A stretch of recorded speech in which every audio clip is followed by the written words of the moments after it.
One of our specialities here at National Diversified Funding Corporation, among other things, are training programs where we train people how to acquire businesses when they don't have the cash or capital of their own to do it. And one of the techniques that we use is part of a success template, and basically it's the concept of using whatever skill or talent sets you have as a way of getting part ownership of a business, and then once you are part owner of that business, eventually using the assets and the cash flow of the business itself to buy out the original owner, leaving you as the only owner of the business. So what I'm going to do is I'm going to share with you an actual case study of one of the people that we worked with in the past and how they were able to accomplish this again without really a penny out of their personal pocket, and they ended up in full ownership of what was a very significant business. Now, this particular template we refer to as the star salesperson. I mean, I suspect there are a number of people reading this article today that are star salespeople for their company, or who abide by what's called the 80-20 rule. And the 80-20 rule basically says that 20% of the people get 80% of the results. And it's invariably true in sales forces and in many other areas that are directly related to revenue generation. So one of our trainees that came through one of our programs was a star salesperson for a parts company. And I'm not going to go into more detail on that, because the detail isn't what's important. It's the concept here that's important. It's the basis of what that person did that really won everybody to get there. So basically, he's the star salesperson. He's one of these 80-20 people. He's the 20% guy. There's 5 other salespeople in the company, and he's getting 80% of the results, and the other 5 people are literally splitting the other 20%. So he kind of recognizes after some time that he's really key to this company's success. So one day he got up the courage and he went over to the owner of the company and he said to him, "Listen, I'm your star salesperson here. I'm producing 80% of the business of the company. I'd like to become your partner. I'd like to have a piece of equity in this business to recognize the tremendous contribution that I'm making." And well, the response on the part of the owner was like, yeah, but look, listen, I'm sorry, I pay you great commissions. I don't want everybody else owning any part of my business, so you're going to have to be satisfied with the fact that you're paid well here. Well, this wasn't the answer that this salesperson wanted to hear, so with a little bit of training from us, here's what he did. He went out to his competitors, the competitors of his company, and he basically made them the following proposition. He said, "Look, I'm the star salesperson over here at ABC Company, and I'm responsible for X amount in volume for sales, which is by far the largest portion of the volume of the company. I'd like to go to a company where they'll give me an opportunity to have an ownership interest in the company, and if you're open to it, I'd be happy to come here and bring as many of my clients with me, and my sales capabilities are such that I can produce a bunch of new sales as well. And I think I can move your company from X amount of sales to Y amount of sales, which is a big number." So he went to a handful of competitors and he finally found one. He actually found 2 that were interested in working with him.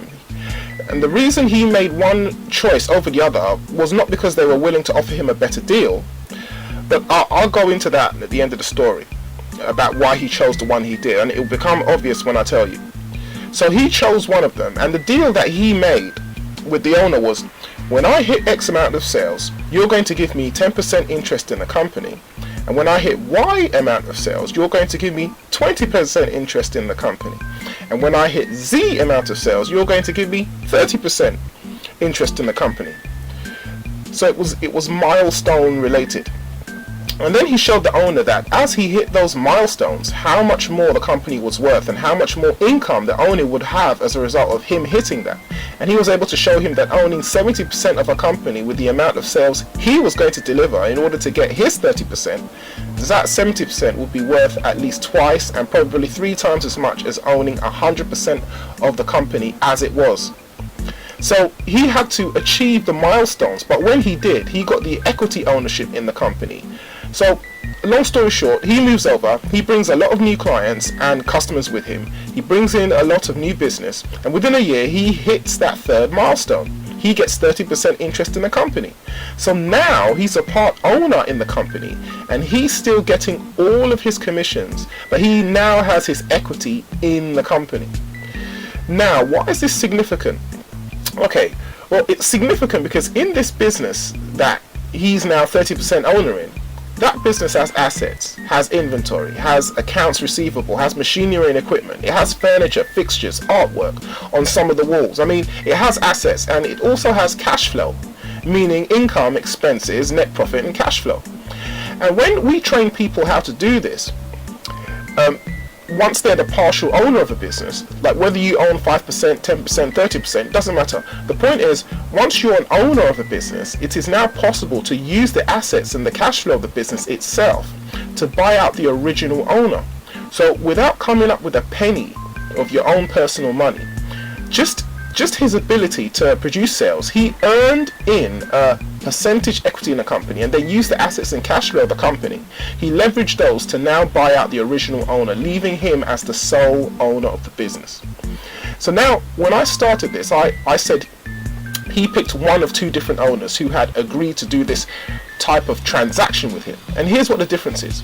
One of the owners who offered him this opportunity, who agreed to the opportunity, was 46 years old, and the other owner was 63 years old. He chose the 63-year-old because he knew it would be only a couple of years until that individual was going to retire, and who would be then open to selling him that 70%, where he could use the cash flow and assets of the business, properly leveraged, to buy out the original owner. So here's an individual with nothing more than talent and ability and some track record himself, getting ownership of a company and then using those assets and cash flow of the company to buy out the owner, never coming up with a penny out of his own pocket. And I don't think this is bad for a day's work. So what about his due diligence? Well, he knew what his company sold. Okay, so he knew what he sold very well. So he goes to one of his suppliers and he says, on these other companies, okay, do any of these companies buy more or less from you than we do?